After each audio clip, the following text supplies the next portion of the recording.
Hello doctors. तो आज का हमारा टॉपिक है ग्रैनुलोमेटस इन्फ्लेमेशन। इस पूरे लेक्चर के दौरान अगर आपको कहीं कोई डाउट आता है तो आप कमेंट सेक्शन में ड्रॉप कीजिएगा। हम कोशिश करेंगे कि हम आपके ज़्यादा से ज़्यादा डाउट सॉल्व कर सकें। चलिए स्टार्ट करते हैं आज का अपना topic, that is granulomatous inflammation. तो क्या होता है ग्रैनुलोमेटस इन्फ्लेमेशन, जानिए। जो ग्रैनुलोमेटस इन्फ्लेमेशन होता है ये क्रोनिक इन्फ्लेमेशन का ही एक टाइप होता है, या फिर यूँ कहिए कि ये क्रोनिक इन्फ्लेमेशन की ही क्या होती है, एक फॉर्म होती है। अब आपको ये दिमाग में आ रहा होगा कि क्रोनिक इन्फ्लेमेशन क्या होता है। तो क्रोनिक इन्फ्लेमेशन क्या होता है, इसका मैकेनिज्म क्या होता है, इसके ऊपर मैंने डिटेल्ड वीडियो लेक्चर डाल रखा है। अगर आप उसको देख लेंगे तो बहुत अच्छा रहेगा। यहाँ मैं आपको 1 मिनट के रिकैप में ये समझा देता हूँ कि बेसिकली क्रोनिक इन्फ्लेमेशन क्या होता है। ठीक है, तो सपोज करिए कि ये कोई टिश्यू है, इस टिश्यू में किसी पैथोजन की एंट्री होती है और ये पैथोजन इस टिश्यू में एंटर करके इन्फेक्शन क्रिएट कर रहा होता है। क्या क्रिएट कर रहा होता है? इन्फेक्शन क्रिएट कर रहा होता है। या ऐसा भी हो सकता है कि इस टिश्यू में कोई इंजरी हुई हो। क्या हुई हो? इस टिश्यू में कोई इंजरी हुई हो। अब टिश्यू क्या करेगा? इस पैथोजन के अगेंस्ट या इस इंजरी के अगेंस्ट क्या करेगा? एक प्रोटेक्टिव रेस्पॉन्स जनरेट करेगा। क्या करेगा? प्रोटेक्टिव रेस्पॉन्स जनरेट करेगा। जाहिर सी बात है कि कोई टिश्यू नहीं चाहेगा कि हमारे अंदर इंजरी होती रहे या ये पैथोजन हमारे अंदर इन्फेक्शन क्रिएट करता ही रहे। तो जो ये टिश्यू होगा ये इस पैथोजन के अगेंस्ट और इस इंजरी के अगेंस्ट एक प्रोटेक्टिव रेस्पॉन्स जनरेट करेगा। अगर ये प्रोटेक्टिव रेस्पॉन्स लॉन्ग ड्यूरेशन का है, क्या है? लॉन्ग ड्यूरेशन का है, तो ऐसे प्रोटेक्टिव रेस्पॉन्स को हम बोलते हैं क्रोनिक इन्फ्लेमेशन। क्या बोलते हैं? Chronic inflammation. क्रोनिक मतलब होता है लॉन्ग ड्यूरेशन का और इन्फ्लेमेशन मतलब होता है प्रोटेक्टिव रेस्पॉन्स। तो लॉन्ग ड्यूरेशन के प्रोटेक्टिव रेस्पॉन्स को हम क्या बोलते हैं? क्रोनिक इन्फ्लेमेशन बोलते हैं। तो फिर ग्रैनुलोमेटस इन्फ्लेमेशन क्या है? ग्रैनुलोमेटस इन्फ्लेमेशन क्रोनिक इन्फ्लेमेशन का ही एक टाइप है और क्रोनिक इन्फ्लेमेशन की ही एक फॉर्म है। तो फिर दोनों में अंतर क्या है, समझिएगा। जब कहीं भी क्रोनिक इन्फ्लेमेशन होता है, क्या होता है? कहीं भी क्रोनिक इन्फ्लेमेशन होता है तो वहां हम ये देखते हैं कि जहां आपकी इंजरी हुई है या जहां आपके पैथोजन है उसके आसपास आपको मैक्रोफेजेस सेल्स देखने को मिलती हैं। क्या देखने को मिलती हैं? मैक्रोफेजेस सेल्स देखने को मिलती हैं। अच्छा, मैक्रोफेजेस सेल्स को देखने के अलावा और क्या मिलता है? वहां पे आपको लिम्फोसाइट्स देखने को मिलती हैं। वहां पे आपको टी लिम्फोसाइट्स देखने को मिलती हैं। ओके, और क्या देखने को मिलता है कि वहां पे आपको नेक्रोसिस देखने को मिल सकती है। यानी कि ऐसा हो सकता है कि इस एरिया के जो सेल्स हैं इनकी डेथ हुई हो। नेक्रोसिस मतलब सेल डेथ। अब सेल डेथ क्यों क्यों हुई होगी? रीजन ये होता है कि ये जो का पैथोजन होता है ये रिलीज करता है टॉक्सिन्स, और जो आपकी ये मैक्रोफेजेस और ये टी हेल्पर सेल्स है ये रिलीज करती हैं एंजाइम्स। दोनों एक दूसरे को मारना चाहते हैं, पैथोजन और आपकी जो डब्ल्यूबीसी और या फिर आपकी जो मैक्रोफेजेस है ये एक दूसरे को मारना चाहते हैं। उसकी वजह से क्या होता है कि जो वहां की लोकल सेल्स होती हैं उनकी डेथ हो जाती है, जिसको हम नेक्रोसिस बोल रहे हैं। बात समझ में आ गई? तो कहीं भी क्रोनिक इन्फ्लेमेशन होता है तो बस आप इतना याद रखिए, 2 चीजें याद रखिए कि वहां पे आपको मैक्रोफेजेस और टी हेल्पर सेल्स देखने को मिलेंगी। ठीक है, मैक्रोफेज जहां भी आपका क्रोनिक इन्फ्लेमेशन होगा वहां पे आपको मैक्रोफेज देखने को मिलेंगी, टी लिम्फोसाइट्स देखने को मिलेंगी और नेक्रोसिस भी देखने को मिल सकती है। ग्रैनुलोमेटस इन्फ्लेमेशन में क्या डिफरेंट होता है? ग्रैनुलोमेटस इन्फ्लेमेशन में भी आपको मैक्रोफेजेस देखने को मिलती हैं। ग्रैनुलोमेटस इन्फ्लेमेशन में भी आपको टी लिम्फोसाइट देखने को मिलती हैं। ग्रैनुलोमेटस इन्फ्लेमेशन में भी आपको नेक्रोसिस देखने को मिल भी सकती है, नहीं भी मिल सकती है।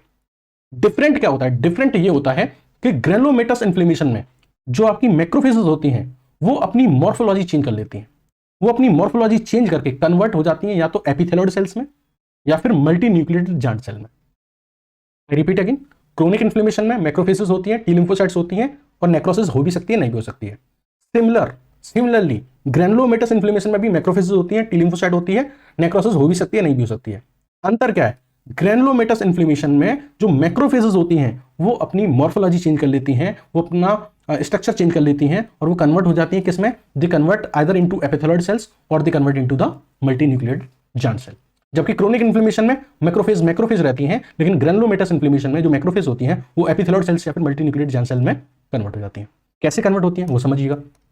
जब कोई मैक्रोफेज एपिथेलॉइड सेल में कन्वर्ट होती है तो वो अपने अंदर मॉडिफिकेशन करती है, और मॉडिफिकेशन क्या करती है? वो अपने अंदर साइटोप्लाज्म का जो कंसंट्रेशन है वो इंक्रीज कर लेती है, साइटोप्लाज्म का जो अमाउंट है वो इंक्रीज कर लेती है और अपना जो स्ट्रक्चर है उसको चेंज करके बिल्कुल ऐसा स्ट्रक्चर कर लेती है जैसा कि एपिथेलियल सेल्स का होता है।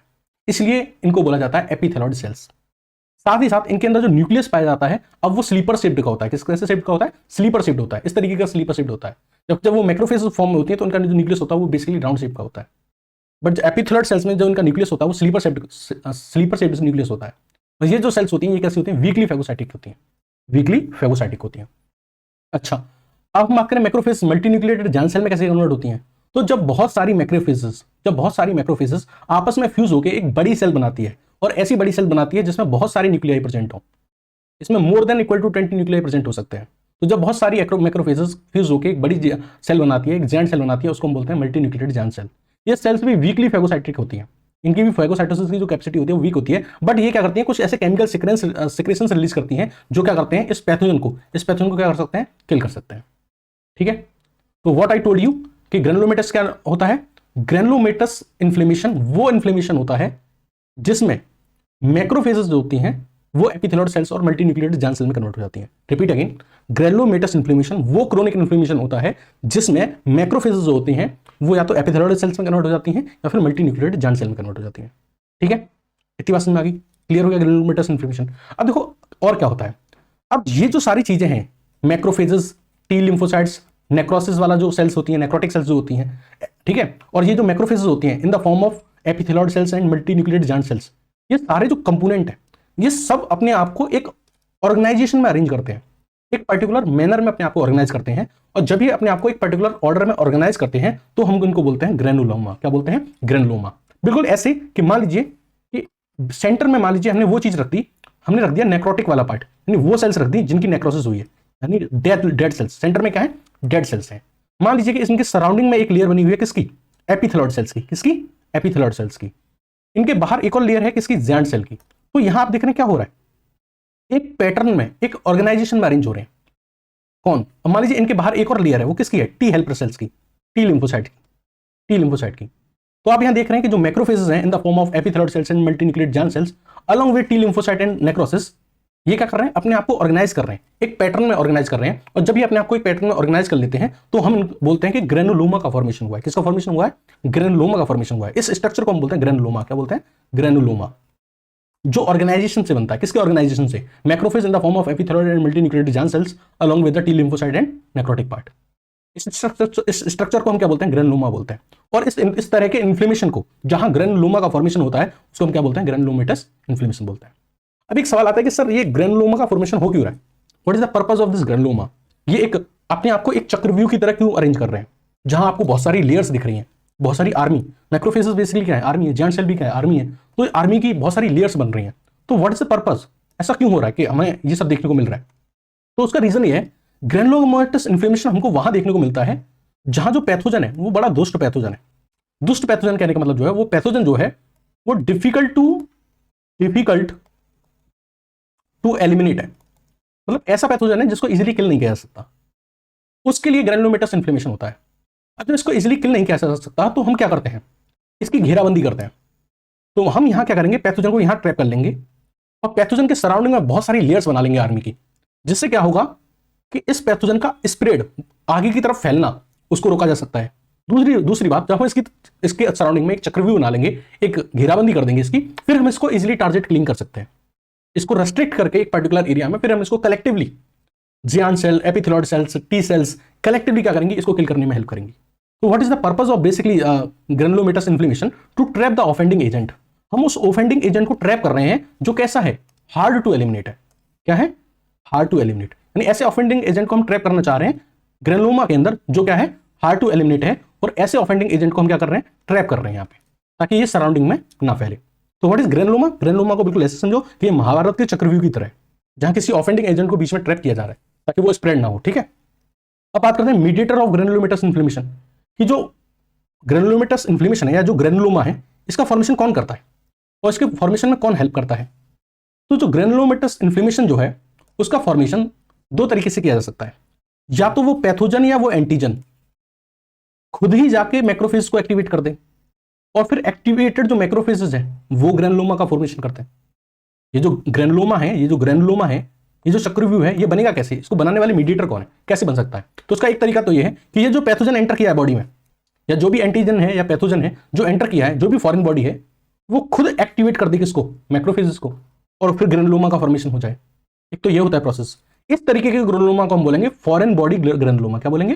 फॉरेन बॉडी ग्रेनुलोमा, क्योंकि फॉरेन बॉडी ने आके ग्रेनुलोमा का फॉर्मेशन किया है। ये तो एक तरीका हुआ। ठीक है, अब बात करते हैं दूसरे तरीके की। दूसरा तरीका यह हो सकता है कि ये जो फॉरेन बॉडी है या जो भी आपका एंटीजन है, ये पहले किसको इनिशिएट करे? किसको एक्टिवेट करे? टी सेल्स को एक्टिवेट करे। फिर टी सेल्स क्या रिलीज करें? इंटरफेरॉन गामा रिलीज करें। फिर ये इंटरफेरॉन गामा जो है ये मैक्रोफेजेस को एक्टिवेट करे, और फिर जो मैक्रोफेजेस हैं वो फिर इस ग्रेनुलोमा का फॉर्मेशन करे।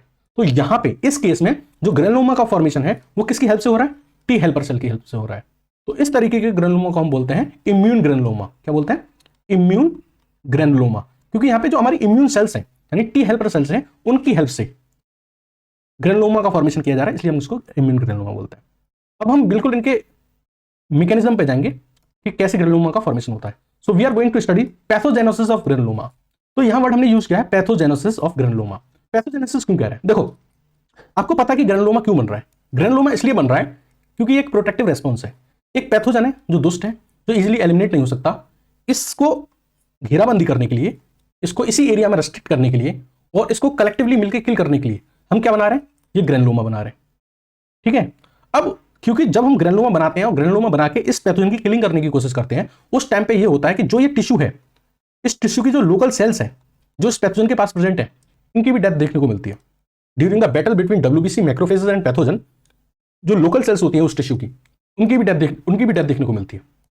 तो व्हाट बेसिकली हैपेंस कि हमें वहां पे during the pathogenesis of granuloma के फॉर्मेशन के टाइम पे हमें वहां टिश्यू डिस्ट्रक्शन भी देखने को मिलता है, वहां के लोकल टिश्यू की भी डेथ देखने को मिलती है। अच्छा, ऐसा ग्रेनुलोमा कहां देखने को मिलता है? आप इसे देखते हैं माइकोबैक्टीरियम ट्यूबरक्लोसिस। किसी पर्सन को टीबी हो, उस टीबी के पेशेंट में, या फिर किसी को लेप्रोसी हो, that is caused by Mycobacterium lepra, तो उस केस में आपको ये देखने को मिलता है। मैंने आपको बताया था कि जो ग्रेनुलोमा होते हैं वो दो तरह के हो सकते हैं।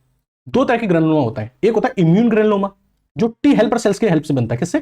टी हेल्पर सेल्स, जो एंटीजन होगा वो टी हेल्पर सेल्स को एक्टिवेट करेगा, और टी हेल्पर सेल्स क्या करेंगी? इंटरफेरॉन गामा रिलीज करेंगी। इंटरफेरॉन गामा मैक्रोफेजेस को एक्टिवेट करेगा और ग्रेनुलोमा का फॉर्मेशन होगा। दूसरा हो सकता है फॉरेन बॉडी ग्रेनुलोमा, जिसमें टी हेल्पर सेल्स का कोई इंटरफेरेंस नहीं होता, नहीं होता। फॉरेन बॉडी खुद ही जाके क्या करती है? मैक्रोफेजेस को एक्टिवेट कर देती है और क्या कर देती है? ग्रेनुलोमा का फॉर्मेशन करती है। इन दोनों ग्रेनुलोमा को हम थोड़ा डिटेल में समझते हैं।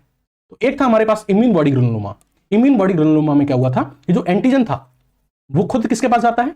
टी हेल्पर सेल के पास जाता है, और टी हेल्पर सेल जो होती हैं फिर वो क्या रिलीज करती हैं? इंटरफेरॉन रिलीज करती हैं, इंटरफेरॉन गामा रिलीज करती हैं। इंटरफेरॉन गामा जो होता है वो मैक्रोफेजेस को एक्टिवेट करता है, और फिर मैक्रोफेजेस क्या करती हैं? अपनी शेप चेंज करती हैं।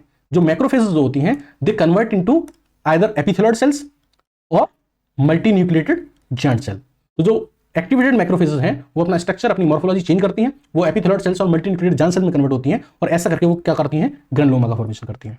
वहीं मैंने आपको बताया था कि जो फॉरेन बॉडी ग्रेनुलोमा होता है, फॉरेन बॉडी ग्रेनुलोमा में क्या होता है कि जो फॉरेन एंटीजन होता है वो खुद जाके किससे स्टिक हो जाता है, किससे जाके चिपक जाता है, किससे जाके अप्रोच हो जाता है? एक्टिवेटेड मैक्रोफेजेस से, और वो क्या कर देते हैं? ग्रेनुलोमा का फॉर्मेशन कर देता है। यानी फॉरेन बॉडी जो होगी वो जाएगी किसके पास?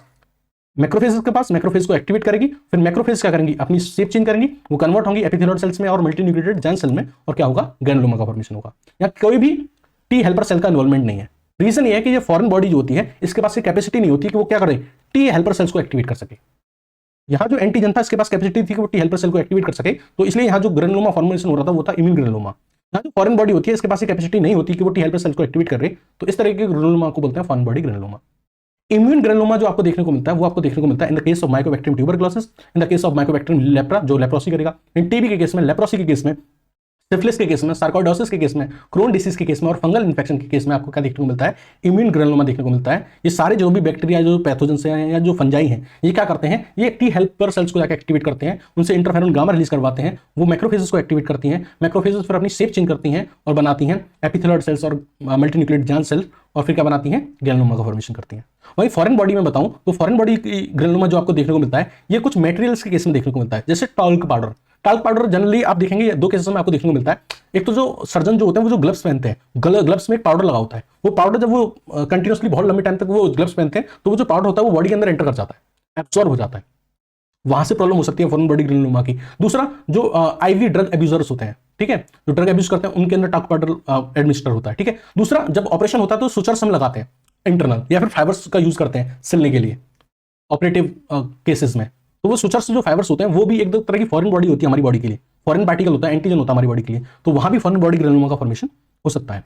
जो हमारा इम्यून ग्रेनुलोमा होता है ये दो तरीके का हो सकता है, केजिएटिंग भी हो सकता है और नॉन केजिएटिंग भी हो सकता है। केजिएटिंग मतलब ये वहां पे जब फाइट चल रही है और मैक्रोफेजेस और पैथोजन के बीच में, तो वहां पे ऐसा भी हो सकता है कि टिश्यू की डेथ हो रही है, तो कैजिएटेड नेक्रोसिस भी हो सकती है वहां पे, और नहीं भी हो सकती है, दोनों ही केस हो सकता है, ठीक है। टीबी के केस में आपको कैजिएटिंग नेक्रोसिस देखने को मिलती है।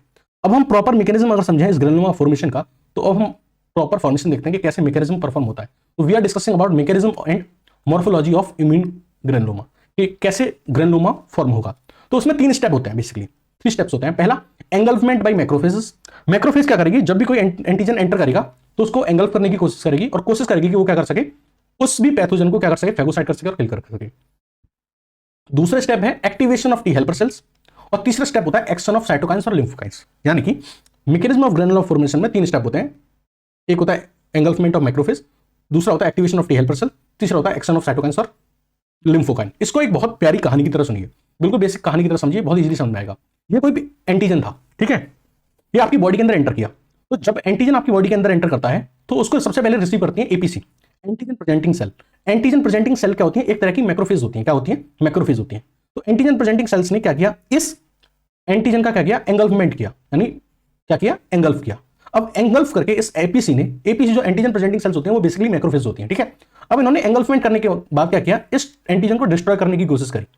लेकिन जो एंटीजन था वो बड़ा दुष्ट एंटीजन था, बहुत ही स्ट्रॉन्ग एंटीजन था। उसको जो एंटी प्रेजेंटिंग सेल है जो मैक्रोफेज की फॉर्म में है, ये इस एंटीजन को क्या नहीं कर पाई? किल नहीं कर पाई। अब किल नहीं कर पाई तो क्या करेगी? खुद तो किल नहीं कर पाई तो क्या करेगी? दूसरों की सेल हेल्प लेगी। आई रिपीट अगेन, एक एंटीजन आया था, उस एंटीजन को देख के एंटीजन प्रेजेंटिंग सेल्स जो कि मैक्रोफेजेस होती हैं वो इस एंटीजन के पास आई। उन्होंने इसको एंगल्फ किया, एंगल्फ करके अपने अंदर इसको डिस्ट्रॉय करने की कोशिश की। बट क्योंकि वो बहुत ही ज्यादा खतरनाक एंटीजन था तो वो उनसे डिस्ट्रॉय नहीं हो पाया। तो अब ये जो मैक्रोफेजेस हैं, जो एंटी प्रेजेंटिंग सेल्स हैं, ये इस एंटीजन को अपने साथ लेके किसके पास जाएंगी? टी हेल्पर सेल्स के पास जाएंगी। तो अपने अंदर इस एंटीजन को लेके, ठीक है, ये जो एंटीजन प्रेजेंटिंग सेल्स थी या जो मैक्रोफेजेस थी, ये अपने अंदर इस एंटीजन को लेके किसके पास पहुंचती हैं? टी हेल्पर सेल के पास पहुंचती हैं। और टी हेल्पर सेल्स को बताती हैं कि ये बड़ा दुष्ट पैथोजन है, ये एलिमिनेट नहीं हो रहा है। तो टी हेल्पर सेल्स कहती हैं ठीक है, हम इसमें क्या करते हैं? हेल्प करते हैं। तो टी हेल्पर सेल्स क्या होती हैं? अब एक्टिवेट होती हैं। वो कहती हैं हम एक्टिवेट होते हैं और हम क्या करेंगे? कुछ केमिकल्स रिलीज करेंगे।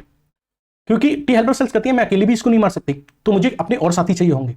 इसके लिए टी हेल्पर सेल्स क्या करती हैं? कुछ केमिकल्स रिलीज करते हैं जिनको हम बोलते हैं लिम्फोकाइंस, जिसमें टी हेल्पर सेल्स रिलीज करते हैं interleukin 1, interleukin 2, interferon gamma and TNF alpha. जब ये एंटीजन प्रेजेंटिंग सेल्स इस एंटीजन को लेकर टी लिम्फोसाइट के पास आई थी कि मुझसे इसकी किलिंग नहीं हो रही है, तुम किल करो, तो टी लिम्फोसाइट ने पहले रिलीज किया इंटरल्यूकिन 1 और इंटरल्यूकिन 2। अब ये इंटरल्यूकिन 1 और इंटरल्यूकिन 2 क्या करेगा? इस पैथोजन के पास या इस एंटीजन के पास रिक्रूटमेंट करवाएगा किसकी? WBCs की। और ज्यादा टी सेल्स की रिक्रूटमेंट कराएगा, और ज्यादा टी सेल्स की रिक्रूटमेंट कराएगा, यानी टी हेल्पर, टी किलर, ठीक है, इन सारी लिम्फोसाइट्स का या WBC का कराएगा, इस साइट पर रिक्रूटमेंट कराएगा इस एंटीजन को किल करने के लिए, ठीक है। इंटरल्यूकिन 1, इंटरल्यूकिन 2 रिलीज हो गए। अब रिलीज करेंगे क्या? Interferon gamma. अब रिलीज करेंगे इंटरफेरॉन गामा। इंटरफेरॉन गामा जो होगा वो क्या करेगा? इस एरिया की जो सराउंडिंग की जो मैक्रोफेजेस होंगी, क्या करेंगी? मैक्रोफेजेस, उनको जाके एक्टिवेट करेगा, मैक्रोफेज को जाके एक्टिवेट करेगा। और मैक्रोफेज जब एक्टिवेट होंगी तो वो क्या करेंगी? अपनी शेप चेंज करेंगी और किस में कन्वर्ट होंगी? एपिथेलॉइड सेल्स में कन्वर्ट होंगी या फिर मल्टी न्यूक्लिएटेड जायंट सेल में कन्वर्ट होंगी। तो वो जो कन्वर्टेड एपिथेलॉइड सेल्स हैं या मल्टी न्यूक्लिएटेड जायंट सेल्स हैं, वो भी क्या करती हैं? इस एंटीजन के पास आती हैं और इसको किल करने की कोशिश करती हैं। सो व्हाट बेसिकली हैपेंस, जब ये एंटीजन इस टी हेल्पर सेल के पास आया तो टी हेल्पर सेल्स क्या हुई? एक्टिवेट हुई। उन्होंने रिलीज किया इंटरल्यूकिन 1 एंड 2, जिन्होंने और ज्यादा टी सेल्स बुलाई इस एंटीजन को किल करने के लिए। फिर टी हेल्पर सेल्स ने और क्या रिलीज किया? Interferon gamma. इंटरफेरॉन गामा ने क्या किया? जो उस एरिया की जो मैक्रोफेजेस थी उनको बुलाया, उनके अंदर ट्रांसफॉर्मेशन किया, उनको एपिथेलॉइड सेल्स या मल्टी न्यूक्लिएटेड जायंट सेल में कन्वर्ट किया और फिर कोशिश की कि इस पैथोजन को क्या करो? किल कर दो। मान लीजिए उस पैथोजन को किल कर दिया, उसके साथ साथ वहां की जो लोकल टिश्यू थी उसमें भी थोड़ा बहुत डिस्ट्रक्शन देखने को मिला। उस डिस्ट्रक्शन को हील करने के लिए ये जो टी हेल्पर सेल्स होती हैं ये रिलीज करती हैं TNF अल्फा। TNF अल्फा क्या करता है? उस एरिया की जो फाइब्रोब्लास्ट सेल्स होती हैं उनका प्रोलिफरेशन कराता है, प्रोलिफरेशन करा के उस एरिया में फाइबर का फॉर्मेशन कराता है। तो इस एरिया में किसका डिपोजिशन करवा देता है? वो फाइबर का डिपोजिशन करवा देता है, ताकि फाइबर का डिपोजिशन करा के इस एरिया की क्या की जा सके? हीलिंग की जा सके। क्या की जा सके? हीलिंग की जा सके। तो इतना सारा टेंट्रम जो होता है, इसको मैं अगर एक डायग्राम में शो करूं तो उसको हम बोलेंगे मॉर्फोलॉजी ऑफ ग्रैनुलोमा। तो मॉर्फोलॉजी ऑफ ग्रैनुलोमा में मैं आपको दिखाऊंगा कि ये सारी चीजें अपने आप को कैसे अरेंज करती हैं। तो अगर WBCs या मैक्रोफेज और पैथोजन के बीच में बैटल चल रहा है तो हमको टिश्यू की डेथ देखने को मिल सकती है, और उस टिश्यू की डेथ को हम क्या बोलते हैं? केसियस नेक्रोसिस। तो यहां आपको क्या देखने को मिल रही है? केसियस नेक्रोसिस देखने को मिल रही है, टिश्यू की डेथ हो रही है। अच्छा, दूसरा आपको देखने को मिल रहा है कि यहां पे क्या प्रेजेंट है? मान लीजिए यहां पे, यहीं पे आपने किसको ट्रैप कर लिया है? अपने पैथोजेंस को ट्रैप कर रखा है। इस टिश्यू में क्या है? पैथोजेंस है, वो डिसीज कॉजिंग माइक्रोब्स हैं, पैथोजेंस है, ठीक है। और वो पैथोजेंस कहां है अभी बताते हैं, ठीक है। तो यहां केसियस नेक्रोसिस आपको देखने को मिल रही थी, टिश्यू की डेथ हो गई। दूसरा, इस टिश्यू के आसपास क्या प्रेजेंट है? एपिथेलॉइड सेल्स प्रेजेंट है। ये एपिथेलॉइड सेल्स जो है इनके पास स्लीपर शेप्ड न्यूक्लियस है। आप लोग ये ग्रीन ग्रीन देख रहे हैं, ये क्या है? स्लीपर शेप्ड न्यूक्लियस है। ये स्लीपर शेप्ड न्यूक्लियस वाली जो सेल्स हैं ये एपिथेलॉइड सेल्स हैं, जो कहां प्रेजेंट है? इस केसियस नेक्रोसिस या डेड टिश्यू के पास प्रेजेंट है। ये क्या है? मॉडिफाइड एक्टिवेटेड मैक्रोफेजेस है, जो किसके जैसी हो गई है? एपिथेलियल सेल्स की जैसी हो गई है। बात समझ में आ गई? तो इनके पास भी क्या है? पैथोजन। इनके पास भी क्या है? पैथोजन। तो यहां पैथोजन प्रेजेंट है। तो पैथोजन जो है उसको वो कहां प्रेजेंट है? डेड टिश्यू में प्रेजेंट है। और उसको किसने घेर रखा है? एपिथेलॉइड सेल्स ने घेर रखा है। इस एपिथेलॉइड सेल्स के बाहर भी एक और लेयर होती है सेल्स की, वो होती है जायंट सेल। अब जियांट सेल जो होती हैं वो कैसे बनती हैं? By the fusion of activated macrophage. उनके पास क्या होते हैं? बहुत सारे न्यूक्लियस होते हैं। तो आप यहां देख रहे हैं बहुत सारे क्या है? न्यूक्लियस है। तो सेंटर में पैथोजन है, केसियस नेक्रोसिस यानी डेड टिश्यू है, उसके आसपास क्या प्रेजेंट है? एपिथेलियल सेल्स प्रेजेंट है। एपिथेलियल सेल्स के बाद क्या प्रेजेंट है? जियांट सेल प्रेजेंट है। ठीक है, जियांट सेल के बाद क्या प्रेजेंट है? टी हेल्पर सेल्स प्रेजेंट है। टी हेल्पर सेल्स ने क्या बना रखा है? एक घेरा बना रखा है, और टी हेल्पर सेल्स के इस घेरे को हम बोलते हैं क्या? Lymphatic collar. क्या बोलते हैं? लिम्फेटिक कॉलर बोलते हैं। एकदम आउटसाइड में प्रेजेंट है क्या? Fibroblast sales.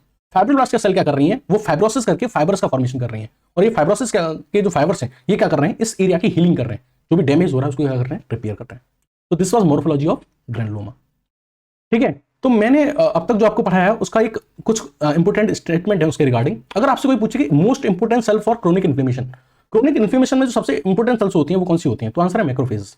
लेकिन अगर पूछे ग्रैनुलोमेटस इन्फ्लेमेशन में कौन सी इंपोर्टेंट सेल्स होती हैं, बात अलग अलग है। क्रोनिक इन्फ्लेमेशन में मैक्रोफेजेस है, लेकिन ग्रैनुलोमेटस इन्फ्लेमेशन में मैक्रोफेज नहीं, मॉडिफाइड मैक्रोफेजेस। और मॉडिफाइड मैक्रोफेजेस के नाम क्या है? Epithelial cells.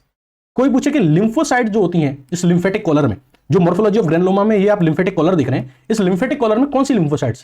तो आंसर आपका होना चाहिए टी हेल्पर सेल। अगर आपसे कोई पूछे कि मीडिएटर ऑफ ग्रैनुलोमा फॉर्मेशन क्या है, कौन होता है जो ग्रैनुलोमा बनाता है, तो मैंने आपको बताया था एक तो फॉरेन बॉडी खुद ग्रैनुलोमा बना सकती है मैक्रोफेज को एक्टिवेट करके, या फिर टी हेल्पर सेल को जाके एक्टिवेट करेगी, और टी हेल्पर सेल्स का रिलीज करेंगी? इंटरफेरॉन गामा रिलीज करेंगी। तो इंटरफेरॉन गामा क्या हो सकता है? मीडिएटर हो सकता है ग्रैनुलोमेटस इन्फ्लेमेशन के लिए।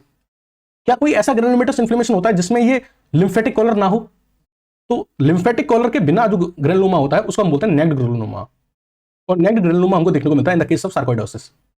ठीक है, ये हमने बात किया था ग्रैनुलोमा फॉर्मेशन के बारे में, ग्रैनुलोमा के बारे में। बस एक लास्ट में आपको एक डायग्राम दिखाना चाहता हूं, जो माइक्रोस्कोपिक डायग्राम है किसका? ग्रैनुलोमा का। इसमें आप ये देख रहे हैं कि जो गोल गोल हैं ये सिंपल मैक्रोफेजेस हैं, लेकिन जो आपको ये जो लंबी लंबी दिख रही हैं, लॉन्ग लॉन्ग, ठीक है, जो लॉन्ग लॉन्ग दिख रही है स्लीपर शेप न्यूक्लियस है जिनके पास, तो ये तो जो गोल गोल न्यूक्लियस वाली है ये सिंपल मैक्रोफेजेस है। जो इस तरीके से स्लीपर शेप न्यूक्लियस जिनके पास है वो बेसिकली एक्टिवेटेड मैक्रोफेजेस हैं, और एक्टिवेटेड मैक्रोफेजेस में भी क्या है? सॉरी, एपिथेलियल सेल्स हैं। क्या है? एपिथेलियल सेल्स हैं, एपिथेलियल सेल्स हैं। और साइड में जो मल्टी न्यूक्लिएटेड वाली जो सेल्स हैं ये क्या है? जियांट सेल है। और जियांट सेल के बाहर जो आप कलेक्शन देख रहे हैं बहुत सारी सेल्स का, ये है लिम्फेटिक कॉलर। क्या है? लिम्फेटिक कॉलर, जिसमें क्या है? आपकी T helper cells. This was the microscopic diagram of granuloma. तो यहां हमने ग्रैनुलोमा खत्म किया। कोई डाउट हो, ये वीडियो कैसा लगा आपको प्लीज कमेंट सेक्शन में बताइएगा। Thank you and have a nice day.